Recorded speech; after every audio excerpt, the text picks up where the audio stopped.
Vicky Lafantaisie, prof Alco. Je présente aussi ma bédaine parce que j'ai le droit, vu que c'est mon premier, fait que j'ai le droit d'être encore un peu gaga. Fait que c'est ça, fait que je suis accompagnée aujourd'hui. Puis je viens vous présenter aujourd'hui les résultats d'une démarche de cartographie conceptuelle qu'on a faite avec des regroupements de locaux de partenaires en Outaouais. Je vais vous expliquer un petit peu toute cette démarche-là, qu'est-ce qu'on a construit avec eux. Puis ça me sert aussi de prétexte pour parler un peu d'approche, de posture, de vision des familles et de la vulnérabilité, parce qu'évidemment, il existe plusieurs conceptions. Donc, je vais aborder ça aussi aujourd'hui. Donc, je vais commencer évidemment par vous parler du contexte de cette recherche-là, aussi de la pertinence de la participation des parents dans l'intervention. Cette recherche-là, elle s'est faite auprès des regroupements locaux de partenaires où on évaluait des activités pour les enfants de 0-5 ans qui sont considérés comme étant vulnérables et leurs familles. Donc, c'est pour ça que c'est comme important de considérer la participation des parents dans ce contexte-là. Je vais ensuite vous parler évidemment de la démarche de carto conceptuelle qui porte sur le lien parent-intervenant-intervenante. Puis en discussion, bon, on va aborder différentes choses comme juste distance versus juste proximité, puis les différentes conceptions là, de la vulnérabilité. Donc, on a fait un projet de recherche.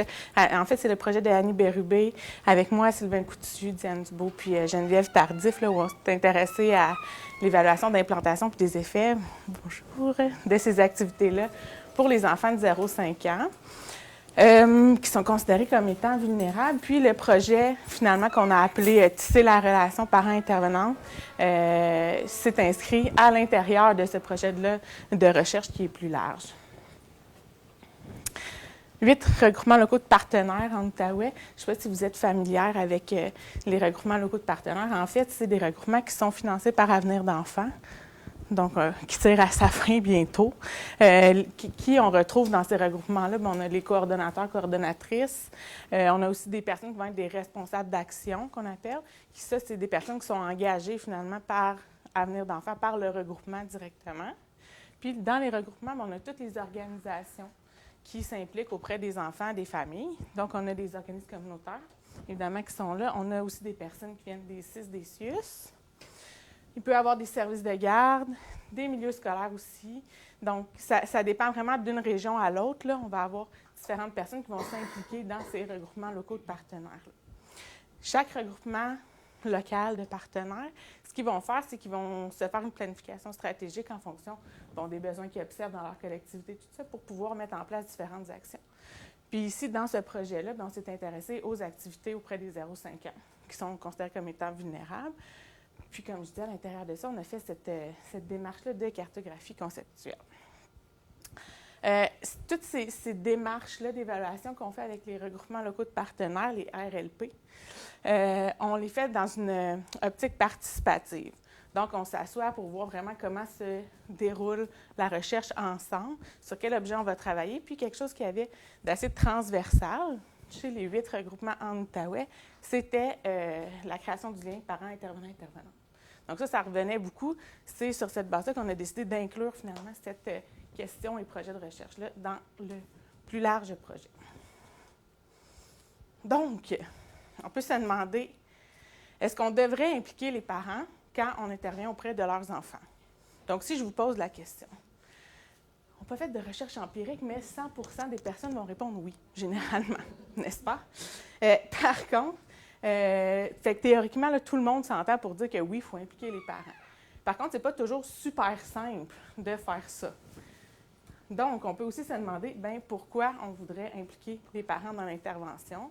Ce qu'on sait, puis là, j'ai mis quelques recherches qui ont abordé ça, là, mais on sait, entre autres, que la participation des parents, bien, ça favorise la réussite, si on veut, de l'intervention. Fait que ça, c'est quelque chose qui est largement documenté. Là, on ne se pose plus vraiment de questions par rapport à ça. On entend souvent, quand on travaille avec les parents, elle n'est pas collaborante. Est-ce déjà quelque chose que vous avez dit ou entendu? N'est-ce pas? Ça revient beaucoup, beaucoup, beaucoup. Donc là, quand on entend ça, on peut se questionner un petit peu sur, bien, c'est quoi qui est... qu'est-ce qu'on veut dire par collaborante ou non collaborante? Collaborer à quoi? Collaborer comment? Donc, pourquoi? Si on sait que ce n'est pas toujours facile de travailler avec les parents, mais pourquoi est-ce qu'on voudrait qu'ils participent finalement dans tout ça, sachant qu'on rencontre différentes embûches. Quand on demande ça à des intervenants-intervenantes, on peut entendre différentes réponses. Entre autres, je pourrais entendre « je veux que le parent participe parce que ça le valorise ». Je pourrais aussi entendre « il va plus s'impliquer dans l'intervention que je propose », s'il participe. Et d'un autre côté, on pourrait entendre des choses comme « je veux que le parent s'implique parce que sa participation est centrale si je veux mieux comprendre la situation et les besoins de son enfant », ou « je crois que sa participation est indispensable pour le bien-être de son enfant ». Fait que là, évidemment, on a deux catégories de réponses qui sont très, très différentes l'une de l'autre. Ici, quand j'entends « elle n'est pas collaborante » ou « elle ne collabore pas », c'est comme si j'étais en train de dire « elle ne collabore pas à ce que je lui propose ».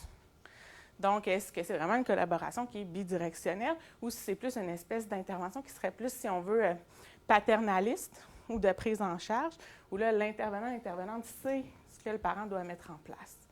Tandis qu'ici, dans cette deuxième catégorie de réponse-là, j'ai une vision qui est différente. Parce que là, je suis en train de voir, mais comment je peux favoriser le développement du pouvoir d'agir de ces parents-là qui sont là. Ils n'ont pas être en train d'imposer quelque chose que moi, je trouve pertinent. On voit la distinction. Donc,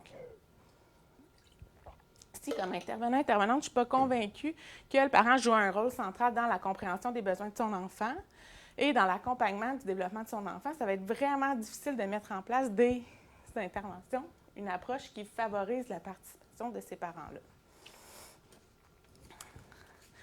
Je fais un petit récit de famille, puis là, je ne vous apprends rien, là, vous avez déjà vu des choses comme ça. En vous en jeunesse, c'est sûr. C'est inspiré de quand je travaillais au CLSC, en fait. J'ai reçu une référence, là, évidemment, les noms et tout ça, c'est changé pour qu'on ne puisse pas reconnaître. Mais voici la référence que je reçois. Donc, la mère, Myriam, éprouve certaines difficultés avec la discipline et la stimulation de sa fille de 2 ans et demi. Océane fait de nombreuses crises et semble présenter certains retards au niveau de langage, motricité et connaissance générale. Océane a 1 an et demi. Myriam consomme de la drogue, notamment de la cocaïne. Elle vit dans un HLM et elle reçoit de l'aide sociale. Puis c'est à ce moment-là qu'il y a un signalement qui est fait. Lorsque les intervenants de la DPJ viennent évaluer la situation, ils retrouvent Myriam en train de consommer avec des amis. La petite est toute seule dans sa chambre, sa couche est pleine, elle est entourée de bouteilles de lait caillé et elle pleure parce qu'elle a faim. L'intervenante qui était dans le dossier avant que la référence soit faite en psychoéducation me dit que la mère ne se rappelle pas quand les intervenantes sont venues chercher la petite.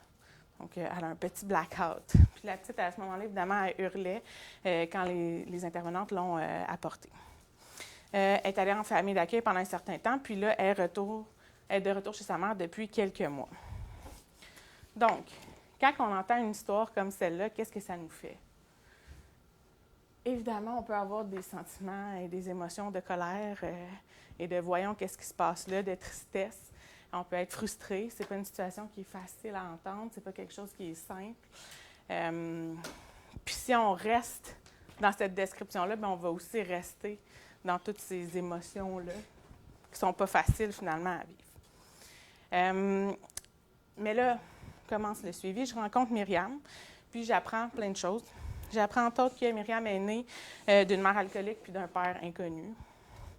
Elle était surveillée par sa voisine quand sa mère s'absentait de la maison. Elle recevait peu de stimulation. Elle suscitait aussi le rejet des autres élèves parce qu'elle était différente au niveau de l'hygiène. Elle avait une manière brusque de parler, des choses comme ça. Il déménage souvent dans des quartiers qu'on dit défavorisés toujours, puis elle fréquente des pères déviants. À 11 ans, elle fume la cigarette puis elle commet des petits crimes comme des vols dans des dépanneurs. Alors qu'elle était adolescente, bien, sa mère est vraiment souvent absente. Quand elle a 12 ans, elle consomme déjà de la marijuana, de l'alcool, puis elle manque des cours. À 14 ans, elle a des activités sexuelles fréquentes. À 15 ans, elle quitte l'école, elle est à ce moment-là en secondaire 3. Quand elle a 16 ans, sa mère se fait un nouveau copain. Puis Myriam ne s'entend vraiment pas avec ce nouveau copain-là. Puis il y a eu plusieurs conflits. Puis suite à ces conflits-là, bien, sa mère, elle a décidé de choisir son chum, puis elle a mis Myriam à la porte. À ce moment-là, elle va habiter chez son copain qui a 23 ans, puis tous les deux consomment de la cocaïne. À 17 ans, elle se fait un nouveau chum. à 18 ans, elle tombe enceinte. Ce n'était pas une grossesse qui était planifiée. Puis alors qu'elle a 19 ans, c'est la naissance d'Océane. Elle a un conjoint violent, puis elle met fin à la relation alors qu'Océane, elle a 6 mois. Donc, évidemment, quand on cumule toutes ces informations-là, ça change un peu notre perspective sur la situation. Ça nous permet un peu de se décentrer des comportements parentaux uniquement, finalement, là, et de la situation, de ce qu'on voit de la situation, pour nous amener à comprendre cette situation-là différemment. Puis, là, je mets cette petite image, je n'ai pas des vraies photos. On oublie souvent qu'avant d'être cette mère-là, bien, Myriam était cet enfant-là, finalement. J'utilise cet extrait de verbatim-là qui date de mon mémoire. Je l'aime beaucoup. Je le traîne depuis ce temps-là. Je rencontrais une mère en entretien, puis elle me raconte que son intervenante à DPJ, j'ai dit qu'elle voulait venir l'évaluer. Fait qu'elle dit, moi, j'ai répondu, je vais t'amener chez nous pendant 6 mois. Moi, je prends ta vie, je prends ton téléphone, je te laisse mon cellulaire, mes billes, mon revenu, ma vie, mon chum, mes petits, mon père, mon ménage, tout. Je vais revenir te voir dans 6 mois, puis je vais t'évaluer. Quand même, hein? Bon sens de la répartie. Fait que tu sais, comme en train de dire, vraiment, là, comme, est-ce que tu ferais vraiment mieux dans cette situation-là? Puis cette mère-là, bien, son propre père habitait chez elle aussi, puis il était malade. Tu sais, c'était comme, tout allait bien, là. C'est du sarcasme. Fait que, tu sais, bien, puis évidemment, si on pense à tous ces facteurs-là, on est en train de penser à comprendre une situation de vulnérabilité selon un modèle qui est écosystémique, fait qui nous permet de voir plus largement puis de se décentrer des comportements parentaux uniquement. Puis, mon collègue Jean-Pierre Gagné, qui utilise souvent cette image-là, fait que ce qu'on voit de la situation, qui est la pointe de l'iceberg, puis en dessous, ce qu'il appelle l'expertise en survie. Fait que ce que ces parents-là ont développé pour finalement survivre dans ces situations-là qui sont vraiment difficiles, qui les placent dans des conditions vraiment précaires, finalement. Puis là, j'ai envie de vous raconter une autre petite anecdote. Quand j'étais dans un organisme, il y a une mère qui arrive avec son bébé et un biberon de Pepsi. Première réaction. Puis là, finalement, comme on décide de s'asseoir et d'en discuter plutôt que d'être juste dans le non, il ne faut pas faire ça. Parce qu'évidemment, on s'entend, il ne faut pas faire ça. Là. Je ne suis pas en train de dire qu'il faut faire ça. Mais on se rend compte qu'elle, elle habite dans un logement avec des murs en carton, évidemment. Bébé pleure. Son propriétaire la menace de la mettre dehors. S'il y a encore des pleurs comme ça, parce que ça nuit à tout le bâtiment, elle essaye plein de choses, puis finalement, ça fonctionne, il arrête de pleurer. Fait que qu'est-ce qu'elle a fait? Elle a essayé des choses pour finalement arriver à cette réponse-là, qui est adaptée là, dans cette situation-là. Sauf que si je ne vais pas m'attarder à ça ici, que je reste juste dans ces symptômes-là, dans ce que je vois de la situation, bien, je n'ai pas accès à ça. Puis je ne pourrais pas aller bâtir un dialogue sur la base de « voici ce que j'ai fait, mon intention était quand même bonne, tout à fait. Maintenant, qu'est-ce qu'on peut faire? » tu sais? Juste pour donner une petite illustration de tout ça. Je ne sais pas si vous avez déjà vu cette image-ci. Donc, ici, c'est un 6, de l'autre côté, c'est un 9. Donc, c'est pas parce que tu as raison que ça veut dire que j'ai tort. C'est un peu ça qu'on est en train de se dire ici. C'est juste que tu n'as pas vu la vie de mon côté. Donc, il y a toute cette idée-là de... il y a plusieurs perspectives qui existent sur un même objet, finalement. Fait que si je veux entrer en relation avec des parents, si je veux solliciter, bien, faire en sorte que ces parents-là participent pour vrai à une intervention, il faut à la base que je sois capable de voir qu'il existe plus qu'une vérité, finalement. Puis là, je donne un exemple. Qu'est-ce qu'on voit ici? Une table. Si je mets une couverture dessus avec des enfants qui jouent en dessous, ça devient une maison, une cabane, un château. OK. Ici, on voit une pelle. Si je la prends et que je frappe quelqu'un au visage avec, ça devient une arme. C'est une autre petite anecdote sur la surveillance des enfants. Je travaillais dans les parcs avant en Outaouais. Puis dans un des parcs, il y avait beaucoup de Colombiens. Puis il y avait un enfant qui avait 4 ans, puis il était toujours tout seul. Fait que moi, j'étais comme sans parents, tu sais. Fait que moi, j'étais comme un petit peu inquiète de ça, puis tout ça. Puis à un moment donné, j'ai réussi à voir sa mère.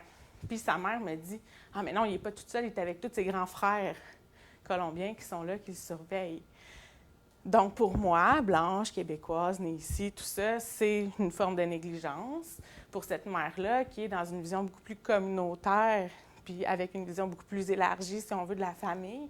Bien, il n'y a pas de négligence, il n'y a pas tout ça. Cet enfant-là, il est encadré, il est soutenu, il est supporté par ses frères, même si ce n'est pas ses frères de sang. Donc, on comprend où je m'en vais avec ça. Fait que sur un même objet, on peut avoir différents points de vue et il n'y en a pas un qui est vrai et les autres qui sont faux. Donc, cette vision-là qu'on développe des parents, ça, on peut les voir comme des préalables à la création d'un lien.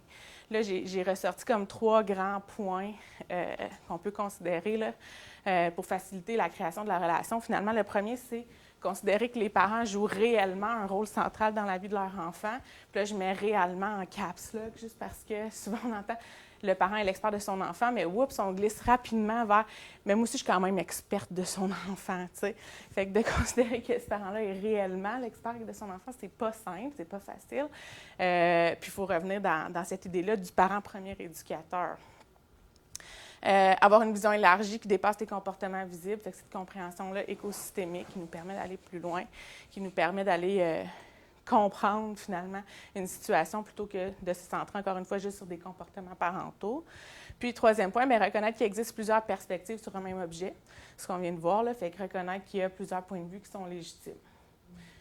Puis là, encore une fois, c'est pas parce que je suis en train d'écouter un point de vue que ça veut dire que je suis d'accord nécessairement avec ce point de vue-là. Mais ce point de vue-là, il existe. Donc, de reconnaître sa légitimité, puis après, on peut, sur cette base-là, dialoguer, puis échanger.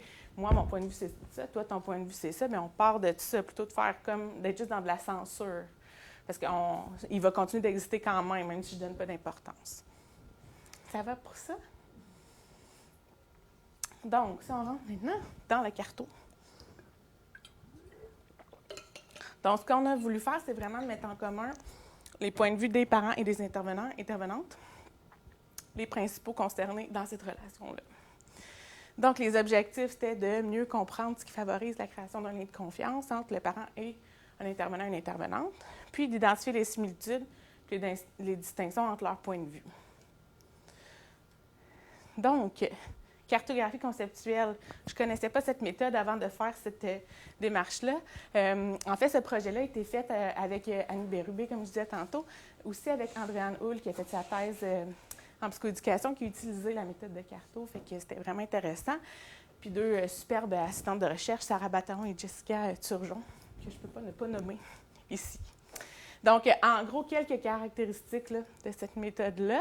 C'est une méthode mixte où il y a des successions d'étapes de collecte et d'analyse quali et quanti. Fait que je vais vous présenter les étapes là, plus en détail après. Ça permet de considérer les savoirs qui sont expérientiels, donc des personnes qui sont directement concernées par une situation. Puis c'est une démarche qui est participative autant dans la collecte que dans l'analyse des données. Puis à la fin, on arrive, entre autres, avec une représentation schématique des résultats qui est quand même intéressante. Je vais vous montrer tout cela. Donc, les participantes, on a 47 parents et 54 intervenants-intervenantes qui ont participé à une ou plusieurs des étapes de la démarche. Chez nos parents, sans grande surprise, on a majoritairement des femmes. 88 de femmes, 12 d'hommes, âgés entre 23 et 50 ans. La majorité avait dans la trentaine. Il y avait pour la majorité, 1 ou 2 enfants. On a aussi quelques familles qui avaient 3 ou 4 enfants. Puis, encore une fois, majorité famille avec les 2 parents biologiques. Quelques familles monoparentales et recomposées dans notre échantillon. Puis là, si on regarde, ça montre juste un peu comment notre échantillon est assez diversifié. Les activités qu'on évaluait sont offertes majoritairement en milieu communautaire. Donc, ça touche, oui, des familles qu'on pourrait dire en situation de vulnérabilité, mais ça touche aussi des familles monsieur, madame, tout le monde. Donc, on peut le voir ici. C'est juste au niveau des diplômes. On en a quand même une bonne proportion qui avaient des études universitaires collégiales, mais on en a aussi ici là, qui sont juste qui ont terminé un secondaire ou un DEP. Finalement, pour les emplois chez les pairs, la majorité avait un emploi temps plein, mais on a aussi un pourcentage qui était sans emploi ou qui avait des emplois occasionnels saisonniers. Puis pour le revenu, bien, on voit qu'on a des parents qui sont vraiment en deux extrémités. C'est le revenu familial, par contre, donc c'est le revenu des deux parents ensemble. La majorité de nos familles étaient biparentales, donc c'est le revenu de deux parents. Mais on a quand même plusieurs familles, le quart qui était moins de 24 000 par année, puis le quart qui ont 100 000 et plus finalement. Puis le reste, bien, ça s'échelonne un peu partout. Chez nos parents, bien, ils fréquentent plusieurs organisations de services. La majorité, 6 organismes communautaires, évidemment. On évalue des activités qui se déroulent dans ces milieux-là. Mais ils fréquentent aussi d'autres services comme services de réadaptation. On en avait aussi quelques-uns qui avaient des services privés, juste pour vous donner une petite idée. Puis on leur a aussi demandé combien d'intervenants ils avaient rencontrés dans leur vie, que ce soit pour eux ou pour leurs enfants. Finalement, fait qu'on en a quand même de 1 à 10 et plus. Ça s'échelonne sur cette échelle-là, si on veut. Chez nos intervenantes, il y avait différents titres, animateurs, animatrices, des psychoaides, des conseillers en employabilité, infirmières, orthophonistes, TS, des gestionnaires aussi, d'organismes communautaires majoritairement, là, coordonnateurs puis agents d'accompagnement, où ça, c'est plus les personnes qui sont engagées directement par Avenir d'enfants, par le regroupement, en fait, là, comme je vous disais. Puis, dans les milieux de travail, on a presque la moitié qui travaillait en organisme communautaire, presque 30 % en CIS, puis les autres, bien, c'était à Avenir d'enfants ou à la municipalité, finalement. Sur les nombres d'années d'expérience, ça varie ici. Donc, on a une bonne représentation, fait qu'on en avait quand même 13 % qui avaient moins de 5 ans d'expérience, mais on en a 10 % qui ont 25 ans et plus. Donc, c'est juste pour donner une petite idée. La démarche de Carto, ici, on a choisi de la faire comme en 5 étapes. Dans l'article de Dagenet et ses collègues, ils parlent, je crois, de 7 étapes, là, mais nous, on en a regroupé quelques-unes ensemble, qui fait que ça donne, en grosso modo, 5 étapes, finalement. Première étape, ça s'appelle le remue-ménage, le brainstorm pour les francophones. Donc, on a fait des entretiens puis des focus groups. On a 15 parents qui ont participé à cette étape-là et 20 intervenantes qui étaient autant du milieu communautaire que du CIS, finalement, pour cette étape-ci. Donc, ce qu'on fait, c'est qu'on commence par une espèce de mise en contexte qui était celle-là. Donc, on leur disait, vous connaissez probablement un parent et un ou une intervenante qui ont développé un lien de confiance. C'est peut-être votre cas. Je vais vous demander de vous mettre dans la peau de ce parent ou de cet intervenant-intervenante pour que vous me racontiez l'histoire de cette relation. À quoi ressemble une relation de confiance entre un parent et un intervenant et une intervenante? Quels sont les ingrédients qui favorisent la création d'un bon lien entre un parent et un ou une intervenante? Donc là, sur la base de ça, ils se mettaient à discuter pour finalement essayer de ressortir ces différents ingrédients-là. Donc, essayer vraiment de se remettre dans cette histoire-là pour pouvoir en parler. On fait une analyse de contenu thématique de ces focus group entretiens-là et on ressort avec 91 énoncés qui représentent en fait 91 ingrédients de cette relation-là. Ensuite, la troisième étape, c'était une tâche qui était individuelle, dans le fond. Puis là, on a rencontré 23 parents puis 29 intervenants-intervenantes. Puis ce qu'on leur a demandé de faire, premièrement, c'est de coter chacun de ces 91 énoncés-là. Donc, selon vous, c'est quoi l'importance de chacun de ces énoncés-là sur le développement d'un lien de confiance? De 1 à 5, 1 étant pas du tout important, 5 étant très important. Donc, ils cotent tout ça. Ils ne s'attendaient pas à travailler autant, en fait, quand on les a rencontrés, parce que ce n'est pas terminé. Ensuite, on leur demande de classer. Fait qu'on avait découpé tous les énoncés. Puis on leur demande de faire des piles pour regrouper ceux qui vont ensemble. Ils peuvent faire 2 groupes, comme ils peuvent faire 91 groupes. Fait qu'il n'y a pas de consigne sur le nombre de groupes. Fait que ça aussi, c'est une pas pire job de classer tout ça. Puis ensuite, d'identifier avec une étiquette conceptuelle, bien, comment ça devrait s'appeler ce regroupement-là que vous venez de former. Donc, nous, on repart avec tout ce matériel-là. On entre ça dans un logiciel qui s'appelle Concept System, qui nous permet finalement de produire des cartes à bulles. Les cartes, je vous donne un exemple ici. Ça ressemble à ça. Donc, ça, c'est notre carte. On a fait 2 cartes, une intervenante, puis une parent. La carte comment ça fonctionne, dans le fond, c'est que les bulles qui sont les plus rapprochées, c'est celles qui ont été identifiées comme étant plus collées, finalement, donc des concepts qui se ressemblent plus. La grosseur des bulles, ça parle du facteur d'importance qui avait été attribué à chaque. Donc, c'est comme ça qu'on peut essayer de voir un peu comment cette carte-là fonctionne. Puis, ici, on avait des concepts qui avaient une moyenne d'importance entre 3 et 4,59, donc qui était quand même assez important pour l'ensemble des intervenants et intervenantes. Puis, ici, chez les parents, on a ressorti 13 grappes, finalement. Puis là, il y en avait quelques-uns qui étaient un peu moins importants, puis on peut les voir par la grosseur, là, comme la 10, qui était un peu moins, qui avait été cotée comme étant un peu moins importante que les autres par les parents. Puis là, comment ça fonctionne, c'est que le système, le logiciel, il nous sort une première carte, puis nous, on regarde comment les facteurs, les ingrédients ont été classés, finalement. Puis là, on peut dire, ici, il faudrait peut-être le couper, fait qu'on peut augmenter ou diminuer le nombre de grappes qui sort de notre graphique. Donc, à ce moment-là, on a fait une rencontre entre chercheurs, si on veut, pour pouvoir déterminer combien de grappes, finalement, on allait retenir pour chacune des deux cartes. Voici les cartes initiales. On repart avec nos cartes initiales. On retourne voir encore des parents et des intervenants. À ce moment-là, ça s'est essoufflé un peu. On a eu 3 parents et 8 intervenants et intervenantes. Mais les discussions ont été particulièrement intéressantes. Donc, première chose qu'on leur demande de faire, c'est une réflexion individuelle pour nommer chacun des concepts. Donc, chez les intervenants et intervenantes, 10 et chez les parents, 13. Puis ensuite, en groupe, on en discute. Puis, on doit établir un consensus pour voir finalement comment on nomme chacune de ces grappes-là.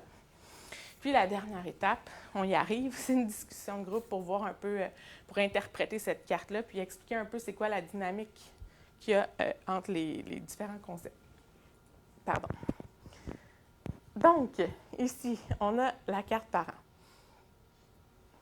Ils sont arrivés avec ces concepts-là ici. Puis, dans l'interprétation qu'ils ont fait, ce qu'on voit, c'est que ce côté-ci, ça appartient à l'intervenant, l'intervenante, ses compétences. Donc, tout ce qui a trait à son expérience, son savoir-être, quand il va mettre en place des pratiques qui favorisent l'empowerment, tout ce qui a rapport avec la considération. De l'autre côté, complètement, ils ont dit que ça, c'est extérieur à l'intervenant.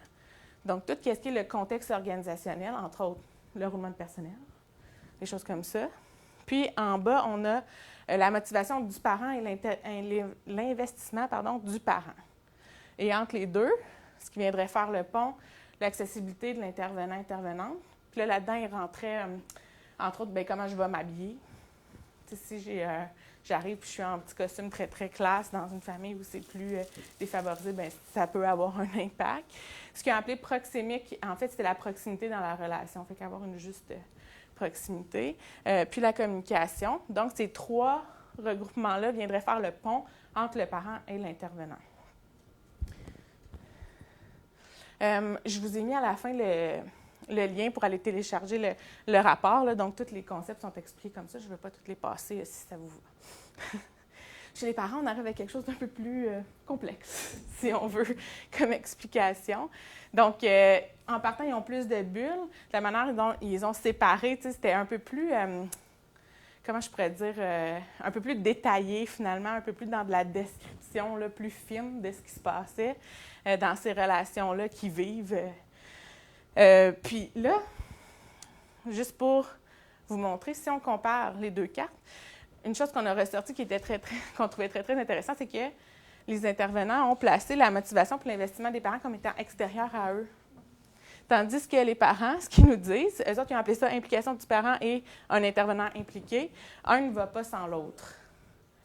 Fait que ça, juste ça, c'est comme vraiment, vraiment intéressant comme concept, alors que, puis on peut avoir cette impression-là que, ce parent-là, il n'est pas motivé. Fait que ce qui implique que je vais me retirer un peu plus, je vais moins m'investir, alors que les parents disent non, mais tu as un impact sur ma motivation puis mon investissement, là, finalement.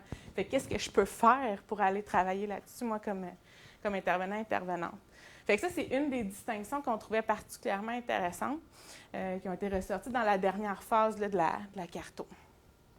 Et puis là, je prends une petite gorgée d'eau parce que c'est une longue citation. Il y a une mère qui, dans le dernier focus group, participait vraiment beaucoup. Puis là, ça fait un moment, je la vois, puis le focus s'achève, puis tout ça. Puis je la vois, puis elle parle pas. Puis elle est en train de réfléchir. Fait que là, elle dit, mais je peux-tu ajouter quelque chose? Fait que je dis, ben oui. Puis là, elle me sort ça. Elle dit, l'exercice qu'on fait, c'est pour les professionnels. Mais ça me fait penser en même temps que ça pourrait être les mêmes points qui sont importants dans une relation de couple ou dans une amitié.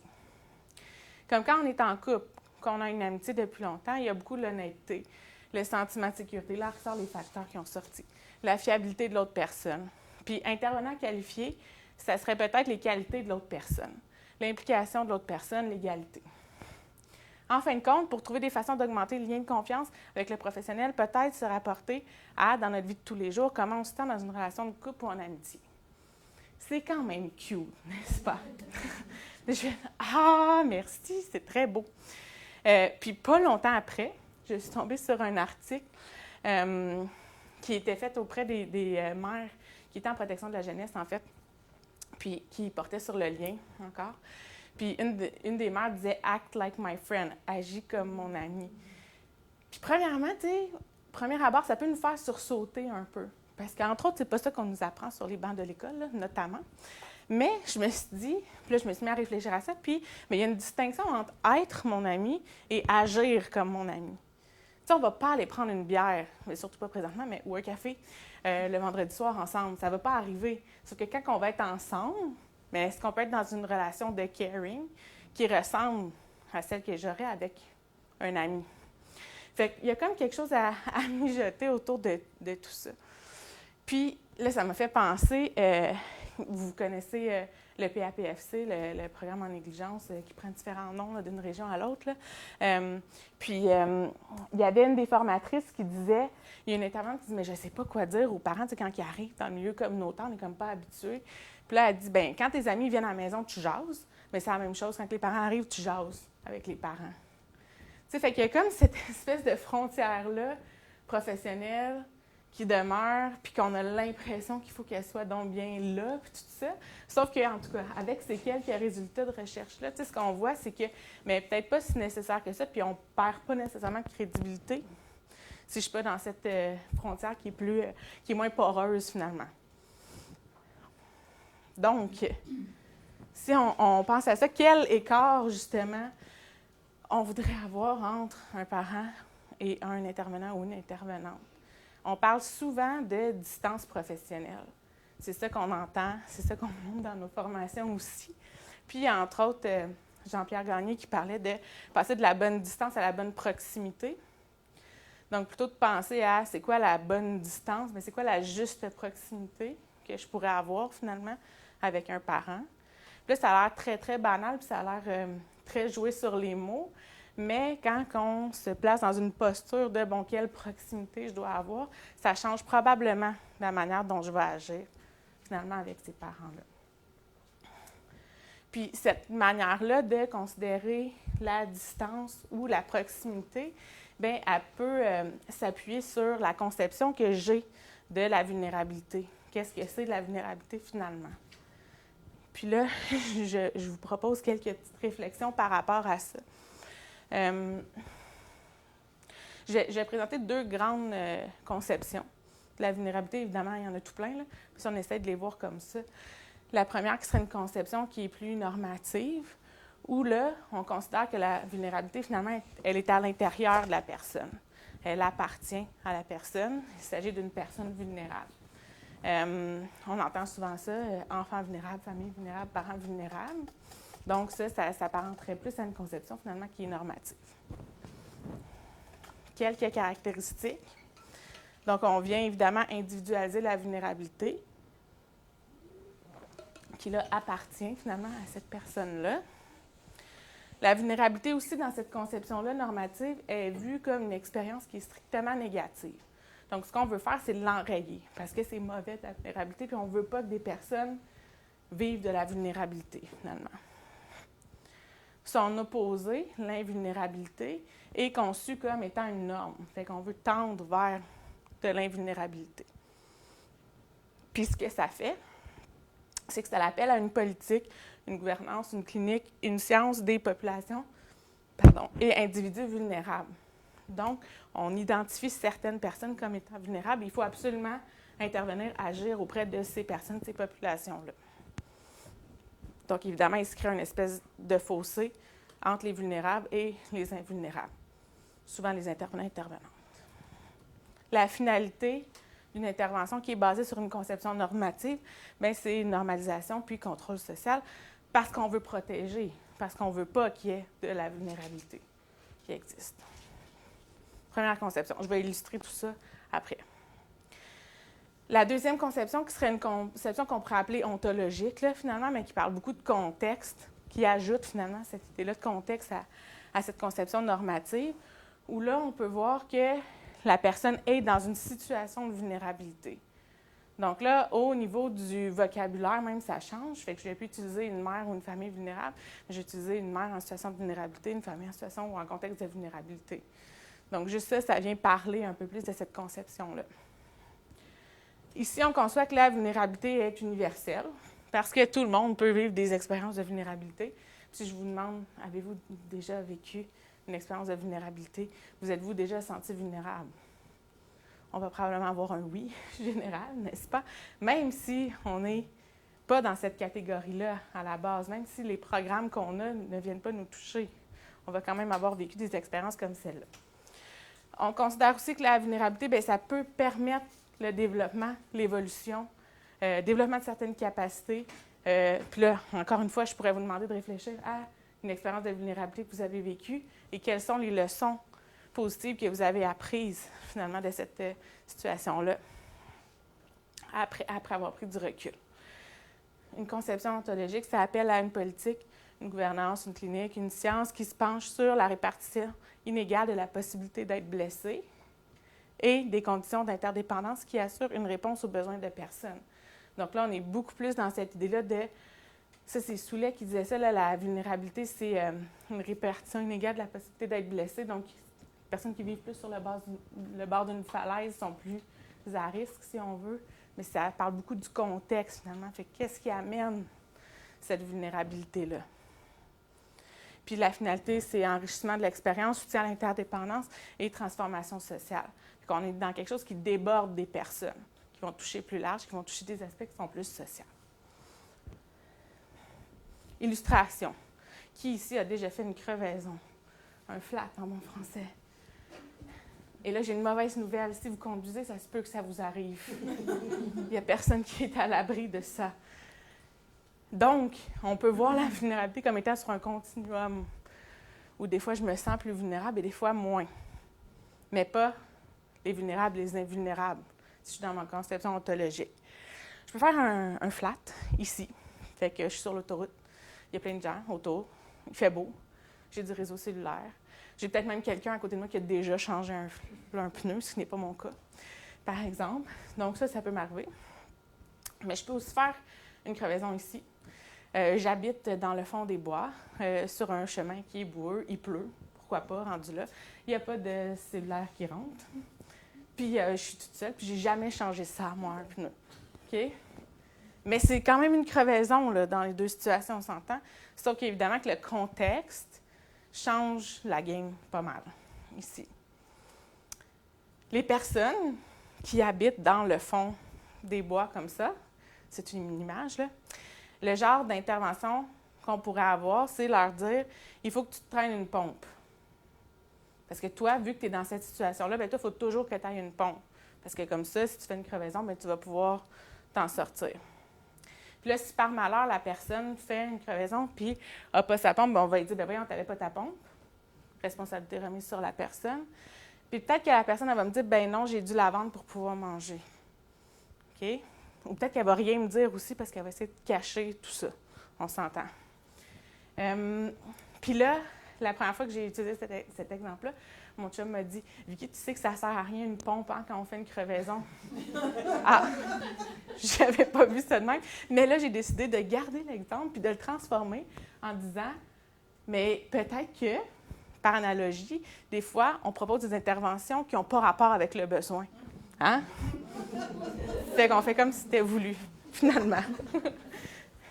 Donc ici, ce type d'intervention-là répond évidemment à une conception qui est plus normative de la vulnérabilité. Puis là, on voit bien comment on est en train de mettre la responsabilité sur la personne et non pas être en train d'essayer de travailler plus largement à tout ce qui est conditions sociales, tout ça qui l'entoure. Dans cette situation-là, par exemple, puis là, pour revenir sur cette idée-là que ça peut permettre le développement puis l'évolution, une situation de vulnérabilité, mais peut-être que j'apprends à changer un pneu, puis je deviens plus débrouillarde, puis que je développe quelque chose. T'sais, fait que vous voyez, ça entrerait plus dans ma conception qui est ontologique, finalement, de la vulnérabilité. Si on illustre ça comme ça, on a cette conception normative et cette conception ontologique. Pourquoi, d'après vous, bien, qu'est-ce que vous voyez, premièrement? Qu'est-ce qu'on peut venir décrire sur ce petit schéma? Ontologique est plus petit. Oui, mais ça se croise. Et ça se croise. Normative, pourquoi elle est plus grande d'après vous? Elle prend plus d'importance. C'est la conception qui est dominante finalement dans notre société, cette conception-là qui est normative. Même si on veut que ce soit autre chose, là, présentement, c'est vraiment ça qui domine. Puis la conception ontologique, dans le fond, ce qu'elle propose, c'est un élargissement de cette conception-là qui est normative. Donc, c'est pas de venir dire on veut plus rien savoir du normatif, c'est le diable en personne, mais c'est de dire c'est pas suffisant, par exemple. Fait qu'il faut élargir pour aller plus loin, pour pouvoir offrir des interventions qui sont plus sensibles et pertinentes, finalement, à une conception plus ontologique, plus sociale, plus globale des situations de vulnérabilité. Puis, tu sais, juste pour vous donner un exemple d'intervention centrée sur une conception qui est plus normative, si j'ai une famille qui arrive nouvellement au Québec, donc une famille qui est immigrante, puis j'ai un des parents qui se cherche un emploi. Si je suis dans une conception normative, ce que je vais faire, c'est responsabilisation, je vais travailler sur ses conditions d'employabilité, faire son CV, quel cours tu peux aller suivre, tout ça. Mais si je suis dans une conception ontologique, je vais vouloir aussi aller plus large et sensibiliser plus loin au niveau social, par exemple. Quand que, puis ça a été documenté aussi, si Mohamed applique pour avoir un emploi, il se fait beaucoup moins rappeler que si c'est Pierre qui applique pour avoir un emploi. Donc ça fait toute partie des conditions plus larges qui font en sorte qu'on a des personnes qui se retrouvent dans des situations qui sont extrêmement précaires, finalement. Donc c'est ça, fait que je vais vouloir ajouter cette dimension-là, finalement, qui vient expliquer cette situation de vulnérabilité, non pas comme appartenant uniquement à la personne, mais ayant des racines qui sont plus larges, finalement. Puis là, dans le fond, ce qu'on pourrait faire comme exercice, c'est essayer de voir un peu où se situe votre définition de la vulnérabilité présentement, puis essayer de voir aussi qu'est-ce qui est venu teinter cette définition-là que j'ai. Parce qu'il va y avoir des facteurs, il va y avoir plein de choses, tant au niveau de mon organisation que de ma société dans laquelle je vis, qui va venir influencer ça. Puis quand je prends conscience de ça, bien là, je peux peut-être être à même de jouer un petit peu sur ces différentes teintes-là, finalement. Puis, il ne faut pas que j'exagère, hein? Oui, pour conclure, donc la vision que j'ai des familles, la posture que je vais développer par rapport aux familles, puis la conception aussi de la vulnérabilité, mais ça va avoir un impact sur l'approche que je vais avoir avec les parents et aussi sur la relation que je vais pouvoir développer avec ces parents-là. Fait que c'est pour ça que finalement, j'ai abordé beaucoup de choses qui étaient plus conceptuelles, là, mais c'est juste une invitation à réfléchir un petit peu sur ces concepts-là, puis moi, où est-ce que je me situe par rapport à tout ça, parce que, évidemment, ça a un impact sur la possibilité de créer un lien avec ces parents-là, puis sur la distance que je vais vouloir mettre entre moi comme intervenante et le parent, finalement. Donc, j'espère que ça fait un peu de sens pour vous. J'ai mis ça pour continuer d'en jaser. Moi, j'aime bien discuter de toutes ces choses-là. Puis, pour consulter le rapport vraiment sur la démarche de Carto, on a fait un rapport on a travaillé avec un graphiste, fait qu'il nous a fait ça très cute, puis quand même plus facile d'utilisation aussi pour les regroupements. Donc, si vous voulez aller le consulter, il y a la petite adresse ici. Voilà.